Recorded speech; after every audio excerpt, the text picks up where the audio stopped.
வணக்கம் சார். வணக்கம். எப்படி இருக்கீங்க? நல்லா இருக்கேன்ப்பா, நல்லா இருக்கேன். ரொம்ப ரொம்ப சந்தோஷமா இருக்கு உங்களை பார்த்ததும் இன்டர்வியூ பண்றதும். பட் அதுக்கு மேல ரொம்ப இமோஷனலா இருக்கு அப்படின்னு தான் வந்து சொல்லணும் சார். ஏன் அப்படின்னா என்னோட வாழ்க்கையில ஒவ்வொரு நாளுமே உங்களை கடந்து போகவே போகாது. ஏன்னு கேளுங்க. ஏன் அப்படின்னா ஏதாவது ரொம்ப கஷ்டம் இருங்க, ஏன்னு கேட்டுக்கிறேன். ஏன் அப்படின்னா ஏதாவது ரொம்ப கஷ்டமா இருந்தாலும் ஃபர்ஸ்ட் எடுத்து உங்களோட காமெடி சீன்ஸ் பார்ப்பேன். மனசு அப்படியே கொஞ்சம் இதமா வந்துட்டே இருக்கு. போன் எடுத்து யாருக்கிட்ட சேட் பண்ணாலும் நாங்க யூஸ் பண்ற ஜிஃபோ ஸ்டிக்கரும் உங்களோடது தான். எந்த மீம்ஸ்னாலும் அதுலயும் நீங்க இருப்பீங்க. யாருக்கிட்ட போன் பேசினாலும் டயலாகும் உங்களோட தான் சார் வருது. சோ எங்களோட ஒவ்வொரு நாளுமே நீங்க எங்க கூட எப்பவுமே இருக்கீங்க. ரொம்ப சந்தோஷமா இருக்கிறதுக்கான காரணமும் நீங்க தான் சார். எனக்கு மட்டும் கிடையாது, நிறைய பேருக்கு இந்த மாதிரி வந்துட்டு இருக்கும். ஆமால பாருங்க, எல்லாருக்குமே அப்படிதான் இருக்கு. அதுக்கு ரொம்ப ரொம்ப பெரிய நன்றிகள். Thank you dear. ஓகே. சோ இப்போ வந்துட்டு மாரிசன் படத்துக்காக நிறைய விஷயங்கள் நம்ம வந்து உங்ககிட்ட பேச போறோம் sir. First of all trailer வந்து பார்த்தேன். இது வரைக்குமே வடிவேல் சார் பார்க்காத ஒரு சாயல்ல வந்துட்டு நீங்க நடிச்சிருக்கீங்க. ரொம்ப சீரியஸான, ரொம்ப இன்டென்ஸான ஒரு ரோல் வந்து பண்ணியிருக்கீங்க. இந்த படத்தை நீங்க சூஸ் பண்றதுக்கான காரணம் என்ன?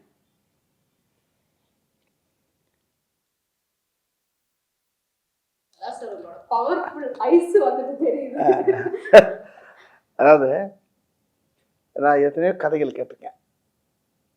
இது வரைக்கும் நீங்கள் சொன்ன மாதிரி, திவ்யா சொன்ன மாதிரி நிறைய காமெடி படம், காமெடியில் தான் அதிகமாக கவனம் செலுத்தினேன். நகைச்சுவையில் போவேன், எல்லாம் பண்ணுவேன். சில கதைகள் வந்து பிளாக் காமெடியோட வரும், சில கதைகள் வேறு மாதிரி இருக்கும். இப்போ மாமன்னன் பார்த்துருப்பீங்க, அது ஒரு மாதிரியான ரெட்ஜைனில் பண்ணப்படாது. இப்படியே பண்ணிட்டு இருக்கும்போது இப்படி மாமன்னன் வந்ததுக்குனால எனக்கு இன்னொரு கதை வந்து எனக்கு ஒருத்தர் சொன்னார். இந்த படத்துடைய ரைட்டர் கிருஷ்ணமூர்த்தி. அவர் சொல்லும்போது ரொம்ப நேரம் புரியல எனக்கு. அவரை திரும்பி துருவ இன்னும் மறுபடியும் சொல்லுங்கள், இன்னொக்க சொல்லுங்கன்னா அந்த கதைக்குள்ளே என்னால் போகவே முடியல. திருப்பி இன்னும் அந்த சீனை சொல்லுங்கள், அடுத்து இன்னும் அந்த முதல்ல ஒரு சீன் சொல்லுங்கள், அப்படியே ஒவ்வொரு சீனை திரும்ப திரும்ப திரும்ப திரும்ப அவர்கிட்ட கேட்டு உள் வாங்குறேன். வாங்கினா அவர் எங்கிட்ட போகிறாரு, அப்படி போகிறாரு. இந்த சடை பண்ணும்ல பெண்களுக்கு போன அந்த 3 சடை பின்னால் போடுற மாதிரி பல சடை போடுற மாதிரி இந்த ஒரு படத்தை முனியாண்டி விலங்குல பல பக்கம் சடை போட்டிருப்போம்ல, அது மாதிரி பல பெண்டுகள் வருது இல்லை. ஆனால் கதை பார்த்தீங்கன்னா கேட்க கேட்க கேட்க கேட்க அந்த கதையே வேற மாதிரி இருக்கு. அது வித்தியாசமான கதையாக இருக்கேன். ரொம்ப நேரம் யோசனைட்டே இருக்கேன். அப்போ திருப்பி ஒரு 1 ஹவர் கேட்கக்கூடிய கதையை ஒரு 2 ஹவர் 3 ஹவர் அவர் கிருஷ்ணமூர்த்தி சார்கிட்ட கேட்குறேன். ரொம்ப வித்தியாசமாக இருக்கு, நல்லா இருக்காது சார், யார் பண்ணுறாரு அப்படின்னு கேட்டேன். சௌத்ரி சார் சூப்பர் ஹோட்டலேருந்து பண்ணுறாங்க சார். அவருடைய கோபுரர் வந்து முகேஷ் சார் அப்படிலாம் சேர்ந்து எல்லாம் பண்ணுறாங்க. சரி சரி சரி அப்படிங்கும்போது அப்போ அந்த கதையை இந்த கதைக்கு நான் பேசியிருக்கும்போது வேறு இதில் யார் இன்னொரு ஆள் யார் அப்படின்னு கேட்குறப்ப அவர் இன்னும் சொல்ல மாட்டேங்கிறார். இல்லை சார், கொஞ்சம் 2-3 நாள் உங்களுக்கு அந்த சஸ்பென்ஸ் வந்துடும் அப்படின்னாரு. அது நான் என்னே சொல்லிட்டீங்க, இன்னொரு ஆர்டிஸ்ட் யாருங்கிறத சொல்லுங்கன்னா அப்புறம் ஃபுல்லாக கதையை கட்டினேன். கதை எனக்கு பிடிச்சி போச்சு. இப்போ 2 நாள் திருப்பி மீட் பண்ணுறாரு. மீட் பண்ணோன்னே இந்த கதை வந்து சார் இல்லை பகவத் சார் பண்ணுறாரு சார் அப்படின்னாரு. எனக்கு பயங்கர சந்தோஷமாயிடுச்சு. அவரும் இப்போ தான் நம்ம மாமன்னன் காம்பினேஷன் உங்களுக்கு அந்த காம்போ இருக்குல்ல உங்களுக்கு, அவரா சூப்பராக இருக்குங்க. அந்த காம்பினேஷன் அவர் கூட பண்ணுறப்போ அந்த படம் எப்படி இருக்கிறது அங்கே நானும் கிருஷ்ணன் சார் ஓட்டி பார்த்தோம். ரொம்ப திருப்பி இன்னொரு மீட்டிங்கில் வர்றாரு. சார் இதில் வந்து டேரக்டர் என் ஃப்ரெண்டு அப்படின்னா அங்கே அருமையான அற்புதமான மனிதர் கிருஷ்ணமூர்த்தி மாதிரி அவர் ஒருத்தர், சுதீஷ் சங்கர். அவர் வந்து பார்த்தா அவர் தெய்வ பக்தி. அந்த ஷூட்டிங்கில் எடுக்கும்போது திருவண்ணாமலைக்கு போனால் கேப்பில் போனால் திருவண்ணாமலை சுற்றிக்கிட்டே இருப்பார். ஆமாம், எங்கே ஆளை காணாமல் நம்ம யூரிங்கின்னு போகிறதுக்குள்ள ஒரு மலையை சுற்றி இருந்துருவார். அந்த அளவுக்கு அவர் ஒரு பக்திமான ஒரு அருமையான டைரக்டர். அவரை பற்றி சொன்னோன்னா அவர் அந்த சைடில் அவர் டைரக்ட் பண்ணுற மாதிரி இவர் ஒன்லி ரைட்டர் மாதிரி அவர் பேசிட்டாங்க. சார் உங்களுக்குள்ள அண்டர்ஸ்டாண்டிங் தான், எனக்கு ஒன்றும் பிரச்சனை இல்லை. பவுத் சார் சொன்னாராம் வடிவேல் சார் தான் நல்லா இருக்கும் அப்படின்னு சொன்னதை நான் கேள்விப்பட்டாரு.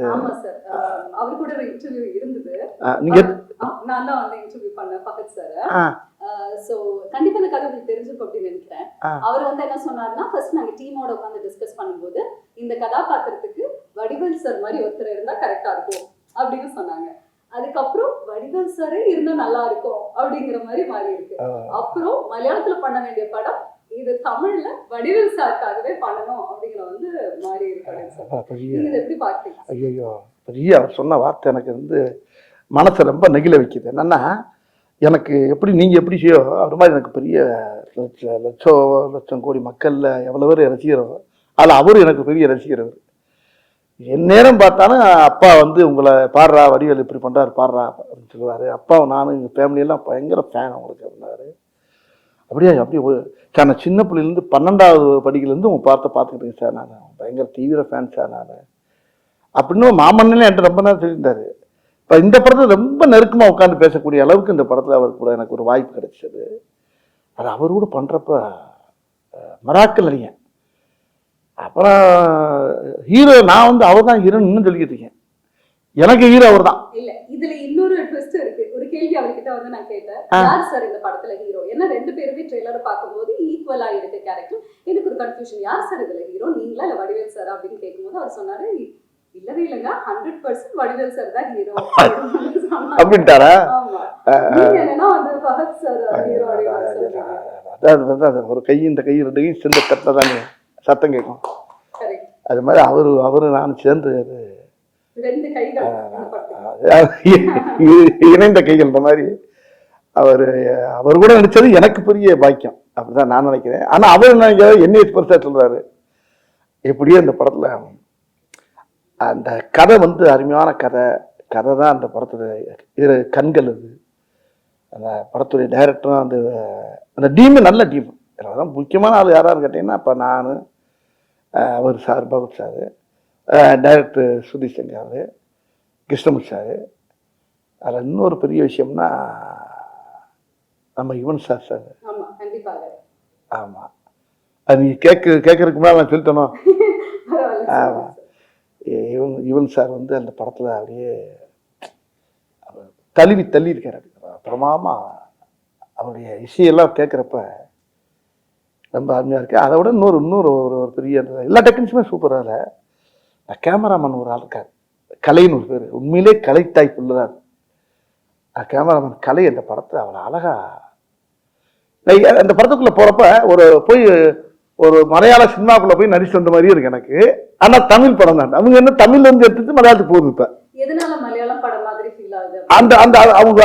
அந்த கதையுடைய போக்கு அது எல்லாம் பார்த்தா நேச்சுரலா இருக்கு. அந்த லொகேஷன் போனப்ப எல்லாம் நான் கேரளா போயிட்டு வர மாதிரியே இருக்கும். நம்ம ஊர்ல தான் எடுக்கிறாங்க எல்லாம். அம்பா சமுத்திரம் எங்கிட்ட அங்கிட்டு இங்க போறாங்க, இங்க திருவண்ணாமலை போனா ஒவ்வொரு லொக்கேஷன் பார்த்தீங்கன்னா இங்கே ஒரு 35 கிலோமீட்டர் 40 கிலோமீட்டர் மலைக்கு அடியில் அடிவாரம் யானை வர்ற ஏரியா அங்கிட்ட தான் போய் எடுக்கிறது. ஆனால் பார்த்தா அப்படியே அந்த கதைக்கும் அந்த அந்த கதையோடு சேர்ந்து பொறும் பார்த்துங்க அந்த லொக்கேஷன். அது அப்போ ஆர்டிஸ்ட் வேலை செய்யவே ஆசையாக இருக்கும். அப்படி ஒரு அழகான ஒரு படம், மக்களுக்கு ரொம்ப கண்டிப்பா ட்ரெய்லர்ல பார்க்கும்போதே அவ்வளோ ஃப்ரெஷ்ஷா இருக்கு, அழகா இருக்கு. எல்லா பேருமே உள்ள ஆடியன்ஸை கதைக்குள்ள வந்துட்டா பண்ணா படத்தை வெளியே போக முடியும். இன்டர்வல் தான் உள்ள போக முடியும். அது வரைக்கும் கதைக்குள்ளேயே வந்துடுவாங்க எல்லாரும். அப்படி அந்த கதை அந்த ஈர்ப்பு எனக்கே ஒரு பெரிய வாழ்க்கையில் கிடைச்ச ஒரு புது அனுபவமா இருக்கு எனக்கு. இந்த வடிவில நான் பார்த்தது இல்லை. நான் ஃபர்ஸ்ட் வந்தோன்னே எனக்கு இந்த கதையை கட்டு சரி என்ன இது காஸ்டியூம் சார் அப்படின்னு. அப்போ கிருஷ்ணமூர்த்தி சார் தான் வந்தார், ரைட்ரு. வந்து ஒரு சில்லு எடுத்தார். ஒரு ஃபேன் செட்டு போட்டு இன் பண்ணி நிற்கிறேன். இந்த இதுதான் ஒரு சில்லு போட்டு நிற்கிறேன். எனக்கு இந்த ஒரு சில்லு போதும் சார் அப்படின்னாரு. என்ன சார் நிறையா எடுப்பாங்களேண்ணா? ஒன்று இதான் சார். ஓகே சார் அப்படின்ட்டாரு. இல்லை இன்னும் 10-20 எடுங்க வேற மாதிரி எடுப்பா. என் மைண்டு மாறிடும் சார், இதுதான் அப்படின்னாரு. இப்போ இந்த கெட்டப்பில் என்ன பார்க்குறாரு. அப்போ நான் என்ன பார்க்குறேன், மாமன்னனுக்கு இதுக்கு ரொம்ப சேஞ்சு கிடைக்கல உங்களுக்கு. அது ஃபுல்லாக வேட் ஷர்ட்டோட வருது. இது ஒரு பேன் போட்டு ஒரு இன் பண்ணி ஒரு பேக்கோடு இருக்காரு. பட் இவர் கேரக்டர் அவர் கேரக்டர்னு பார்க்குறப்ப எனக்கே ஒரு புதுசாக இருந்துச்சு. ஒரு வித்தியாசமான ஸ்டைல்ல நான் முதல்ல சொன்ன மாதிரி உங்களுக்கும் ஒரு டிஃபரண்டான எக்ஸ்பீரியன்ஸ், உங்களுக்கும் அந்த மாதிரி தான் இருந்திருக்கு. ஆமாம்மா, நானே ஆடியன்ஸ் என்ன படம் பார்க்கல. நான் நடிக்கும்போது அந்த ட்ரெயிலர் பார்க்கும்போது எனக்கே என்ன கேட்டாங்க, ட்ரெயிலர் பார்த்தீங்களா சார் எனக்கு கண்ணை கட்டுறது என்ன புரியுது வித்தியாசமா இருக்கு அப்படின்றது ரொம்ப பெருமையா இருந்துச்சு எனக்கு. ஓகே. இந்த கதை வந்து நீங்க கேட்கும் பொழுது எந்த விஷயம் அப்போ கண்டிப்பா இந்த கதைக்கு ஃபேக்டா இருக்கேன், நான் இதை கண்டிப்பா பண்ணணும் அப்படின்னு எந்த பாயிண்ட்ல உங்களுக்கு தோணுச்சு சார்? ரொம்ப அருமையான கேள்வி. இந்த கேள்வி தான் இந்த பேட்டியிலே ரொம்ப முக்கியமான கேள்வின்னு நினைக்கிறேன். இது எப்படின்னா, இன்னைக்கு இருக்க காலகட்டம், இந்த இந்த நிகழ்காலங்கள் இன்னைக்கு இருக்க, நம்ம இதுக்கு முன்னால் இருக்கிறது வேற மாதிரி இருந்துச்சு, நம்ம வேற மாதிரி பண்ணோங்கிறதெல்லாம் ஒரு விஷயம். இன்னைக்கு காலங்களில் இன்னைக்கு இருக்க இளைஞர்கள் மத்தியில் இன்னைக்கு நிறைய இன்னைக்கு வந்து இந்த இந்த இந்த கதை ரொம்ப ஒரு சமூக விழிப்புணர்வை ஏற்றக்கூடிய சொல்கிற அளவுக்கு இந்த கதையில் அந்த திரைக்கதை அமைஞ்சிருக்கு. ஆமாம், பொதுவாகவே இப்போ நானும் ஹீரோ கிடையாது, யாரும் கிடையாது கூட வச்சுக்கோங்க, இந்த கதை தான் ஹீரோ. அவ்வளோ அற்புதமான விஷயத்த டைரக்டர் கதாசிரியர் இந்த படத்தை ரொம்ப அருமையாக இயக்கியிருக்காங்க. ரொம்ப முக்கியமான விஷயம் என்னன்னா, மக்கள் இந்த படத்தை பார்க்குறப்ப ஒரு ரொம்ப பேருக்கு ஒரு பெரிய விழிப்புணர்வாக இருக்கும். அது ஒன்று. இதில் நடிச்சிருக்க ஆர்டிஸ்ட் அத்தனை பேருமே இந்த கதையோட நல்லா பின்னி பிணைஞ்சிட்டாங்க. எல்லா பேருமே. இதில் பவுட் சார் கிடச்சது வந்து இந்த படத்துக்கு அது இன்னும் மெருகேற்றிருக்கு. அதுதான் இன்னொன்று அந்த இப்போ இந்த ட்ரெய்லரை பார்த்து எல்லாரும் ஆளுக்கு ஒரு கதை எழுதுறாங்க, ஒவ்வொரு கதையாக எழுதிட்டு வர்றாங்க. இப்போ அந்த கதையில் 4-5 கதை எங்களுக்கு கிடச்சிருக்கு. அதே டைரக்டர் ஆட்டையை போட்டு பண்ணலாம்னு இருக்காரு. ஆமாம், இல்லை அவங்க சொன்னது அது புதுசாக இருக்குது, அது ரொம்ப இன்ட்ரெஸ்டிங்காக இருக்குது. ட்ரெய்லரை வச்சு அவங்க ஒரு கதை சொல்லிட்டு இருக்காங்க, இது நல்லா இருக்கே, இது அது இது அதோட இது ஒரு ஒவ்வொன்றும் ஒரு மாதிரியா இருக்கும். ஆனால் அந்த கதையில் இருக்க விஷயங்கள் வந்து மக்களுக்கு ரொம்ப படமாக நீங்கள் பார்க்குறப்ப அந்த ஆடியன்ஸ் எதிர்த்து கை தட்டுற அளவுக்கு ஒரு படம் அந்த இயக்கியிருக்காங்க. ஆமாம்,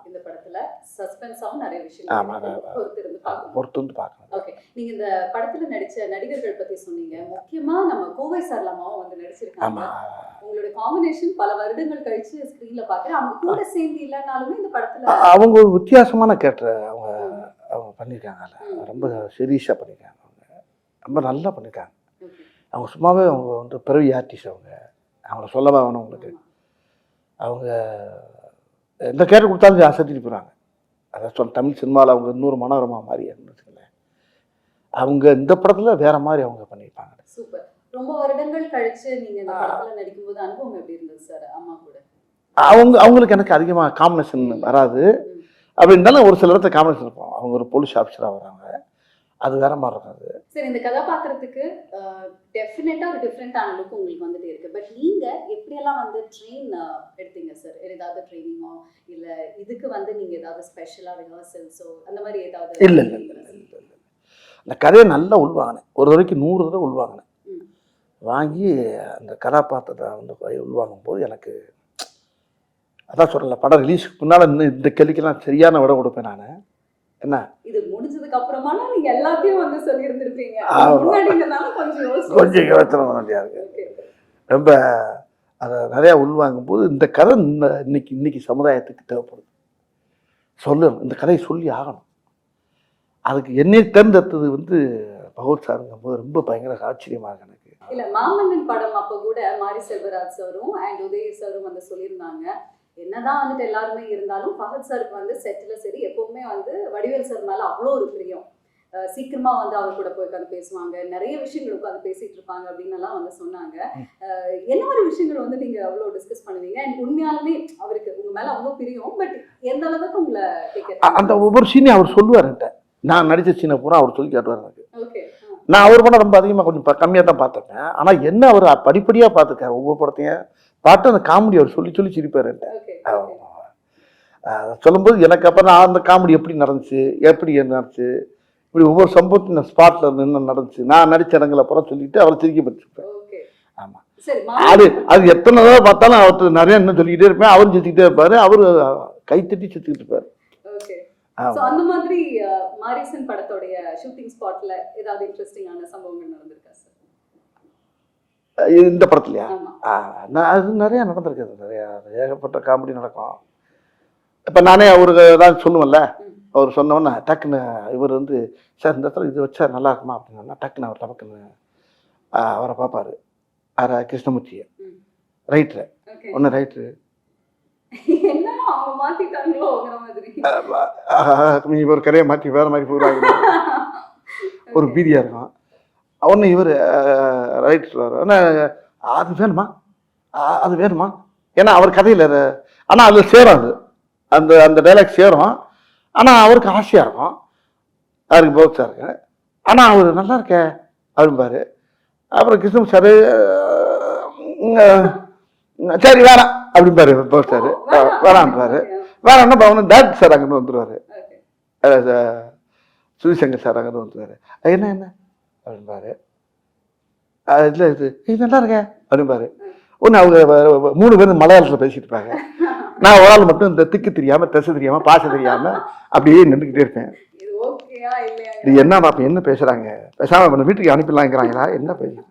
3 பேரும் மலையாளத்தை பேசிகிட்டே இருப்பாங்க. நான் அதான் சொல்லலை, தினம் மலையாள ஷூட்டிங் போயிட்டு வந்த மாதிரி இருக்கும்.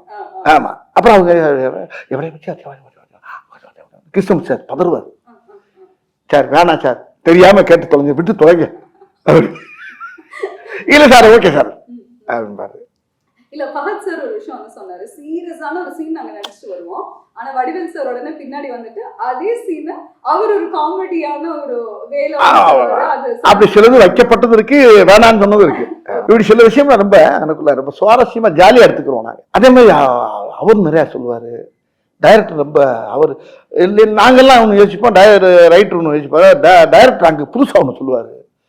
அந்த இடத்துல அப்படி சேர்ந்து இந்த ஸ்பாட்லேயே அந்த இடத்துல மாற்றுவோம், நல்லா இருக்கும், நல்ல டீம். இல்லை இடையில அவர் வந்துடுவார். சில நேரத்தில் இந்த தமிழில் சில வார்த்தை எங்களுக்கு புரியாது, அவர் ரைட்டர் நல்லா தமிழ் பேசுவார் கிருஷ்ணமூர்த்தி சார். அவர் டைரக்டர் சார் கொஞ்சம் தமிழ் அப்படியே போயிட்டு வருவார்.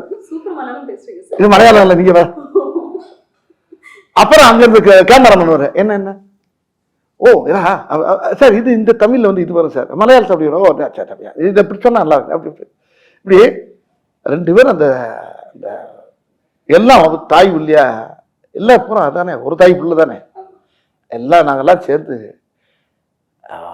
2 மொழியும் சேர்ந்து அதில் விளாண்டுருப்போம் பாருங்க. பிரமாமா உண்மையிலே நல்ல அனுபவம், நல்ல படம், மக்களுக்கு சொல்ல வேண்டிய ஒரு நல்ல விஷயத்தை விழிப்புணர்வாக்குற அளவுக்கு ஒரு படத்தை கொடுத்துருக்காங்க. Super sir, very nice. இதுல ரொம்ப ஒரு டீப்பான விஷயம் என்னன்னா, அல்சைமர்ஸ் பேஷண்டா வந்து நீங்க நடிச்சிருக்கீங்க, அதாவது மறந்து போற ஒரு விஷயம். ஸோ அந்த மாதிரி கதையை தாண்டி நிஜ வாழ்க்கையில நீங்க ஏதாவது மறந்து போய் எங்கேயாவது மாட்டின அனுபவங்கள் இருக்கா? நல்ல வார்த்தை அது. இது எப்படின்னா, எல்லாருக்குமே இந்த வியாதி இருக்கு, எல்லாருக்குமே அந்த வியாதி இருக்கு. இந்த வியாதி இல்லாதவங்களே கிடையாது. ரொம்ப பேரும் இது ரைட்டர் வந்து என்கிட்ட சொன்னபோது கிருஷ்ணன் சார் சொன்னாருங்க. பொதுவாக பாருங்க, நம்ம வீட்டில் நம்ம இல்லை நம்ம அம்மாவாக இருக்கணும், ஒய்ஃபாக இருக்கணும், யாரும் அந்த கார் போயிட்டு இருக்கணும் 50 கிலோமீட்டருக்கு அங்கிட்டு, ஐயோ வீட்டை அதை மறந்து வந்து, ஐயோ ஐயோ வண்டியை தச்சுட்டு இதை வச்சுட்டு பேக்கை வச்சுட்டு வலையில வச்சுட்டு அப்படி ஒரே ஒன்று பார்த்தா அவன் டிரைவர் என்ன செய்யாது அவன் ஓட்டிக்கிட்டு இங்கே ஃபேமிலி கத்துற பாட்டு ஒரே ஏதோ ஒரு பேக்கை வச்சுட்டு வந்தாலாம், அவன் ஓரமாக வண்டி நிப்பாட்டிட்டான். ஏப்பா எப்படி கொண்டு வர முடியுமா, எங்க 70 கிலோமீட்டர் வந்தாச்சுங்க. இப்படிலாம் நடக்கும், நிறைய பார்த்துப்போம் வாழ்க்கையில், எல்லார் வீட்லையும். எல்லார் வீட்லையும் அது பெரிய ஒரு முக்கியம். அந்த மறக்கிறது ரொம்ப. இப்போ பாருங்க, நான் இப்போ காரில் வந்துருக்கேன், துண்டை மறந்துட்டேன். இந்த துண்டை வீட்டில் வச்சுட்டு வந்தா கையில் துண்டு இல்லாமல் இருக்க முடியாரா, ஐயோ அந்த தவளை காணாமடான்னு சொல்லிட்டு வந்தேன். வெளியே வந்து பார்க்குறேன், டவுசர் பையில் இருக்கு, இங்கே தான் இருக்கு. அந்த ஆட்டை தோல்ல போட்டு தேடுவாங்கல்ல, அது மாதிரி நிறைய விஷயங்கள் மறதிங்கிறது வந்து வாழ்க்கையில் மனுஷனோட ரொம்ப கலந்துருச்சு இன்னைக்கு. அப்போ அந்த மறதிங்கிறத எப்படிங்கிறத அந்த இடத்துல அது எனக்கு இந்த கதையில் வந்து ரொம்ப உதவியா இருந்துச்சு. ஓகே, நிஜ வாழ்க்கையில என்ன சார் நினைக்கிறீங்க? இது ஒரு பர்சனல் क्वेश्चन. மறந்து போறது வந்துட்டு அது ஒரு பாசிட்டிவான விஷயமா இல்ல அது ஒரு நெகட்டிவ் அப்படின்னு நினைக்கிறீங்களா? ஏன்னா நிறைய சம்பவங்கள் நம்ம மறந்தா போதும் அப்படின்னு வந்து தோணும், அதனால நிறைய நெகட்டிவும் இருக்கு. பட் நீங்க எப்படி சார் இதை பார்க்க? ஆமா, அது மறதிங்கிறது வந்து பெரிய ஆபத்தான விஷயம் இல்லை. மறதிங்கிறது எவ்வளோ பெரிய விஷயம். டைரக்டர் என்கிட்ட சொன்னார், முதல்ல நேரத்தை மறக்கிறது, அப்புறம் இடத்தை மறக்கிறது, அப்புறம் தன்னை மறக்கிறது. தன்னை மறந்தாச்சுன்னா உயிரோடு இருந்து பிரயோஜனம் இல்லை. அப்படி ஒரு வியாதி எனக்கு இந்த படத்தில். அதுக்கப்புறம் கதை எனக்கு அப்படி ஒரு வியாதி எனக்கு அந்த படத்தில் இருக்கு.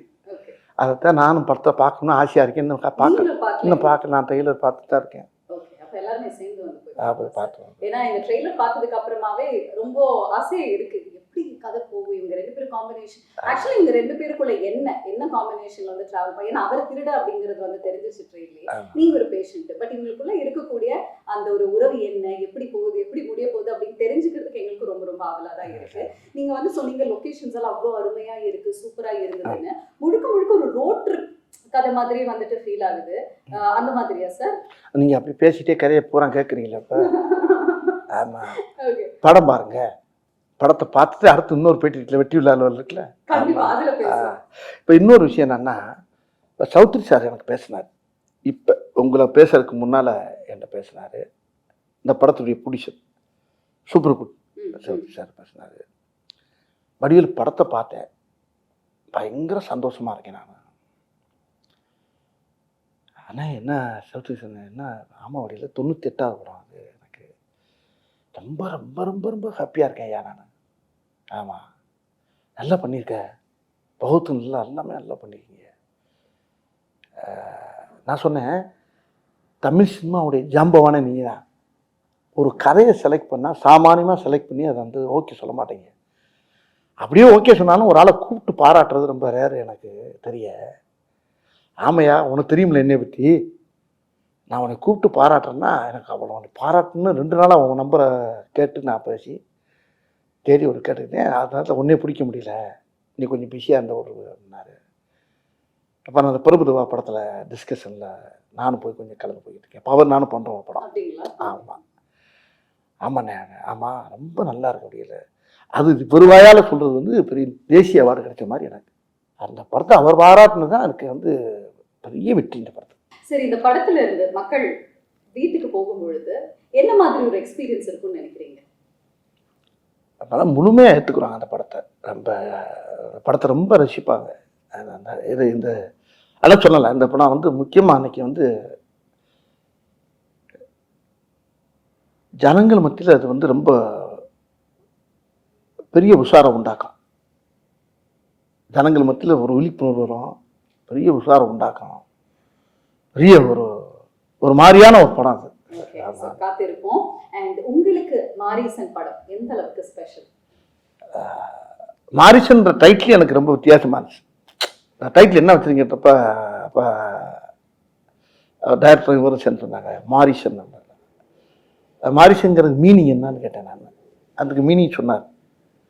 இது அதுவும் அந்த ராமாயணத்தில் வந்து அந்த சீதையை கடத்தும் போது மானா மாறி உள்ளே போகும்ல, அந்த கேரக்டர், அது பேர் தான் மாரிசன்னார். இதெல்லாம் எனக்கு தெரியாது, நான் ராமாயணம்லாம் படிக்கலாமா. அவர் சொன்னார் அந்த அந்த அந்த டைட்டிலுக்கு இந்த கதைக்கு என்னங்கும் போது அந்த டைட்டிலை வச்சு கதை கேட்டேன் நான். அப்போ நீ கேட்ட கேள்வி என்ன, அதான் கேட்டீங்க. இப்போ நீ கேட்டது இந்த அதான் அந்த டைட்டிலுக்கு ஏற்ற இந்த கதை வந்து ரொம்ப ஆப்டாக இருந்துச்சு. அந்த கதை அது ரொம்ப என்னை ரொம்ப பாதிச்சிருக்கு. இந்த படம் எனக்கு ரொம்ப பிடிச்ச கதை. ரொம்ப என் வாழ்க்கையில இது பெரிய வரலாறு மாதிரி இருக்குன்னு நினைச்சுங்களேன். எனக்கு இது பெரிய ஒரு பெரிய மைல்கல். எத்தனையோ படம் வரிசையாக பண்ணிகிட்டே வந்திருக்கேன். ஒரு படத்தில் புலிகேஷ் பண்ணியிருக்கேன், அது ஒரு பெரிய படம். மாமன்னுக்கு அப்புறம் நீங்கள் ஜம்ப் பண்ணி வந்த மாரிசன். இப்போ என்ன கேட்டினா, ஒவ்வொரு படமும் இப்போ எனக்கு எல்லாமே கலந்து வருது. இப்போ ஒரு கேரக்டர் ரோல் வருது. நல்ல இப்போ சுந்தர்ஜி படம் பண்ணோம்ல யங்கர்ஸு, அது ஒரு நல்ல காமெடி படம். அது இப்படி ஒன்றும் மாதிரி கதையை பூரா செலக்ட் பண்ணி தான் பண்ணிட்டு வரேன் நான்.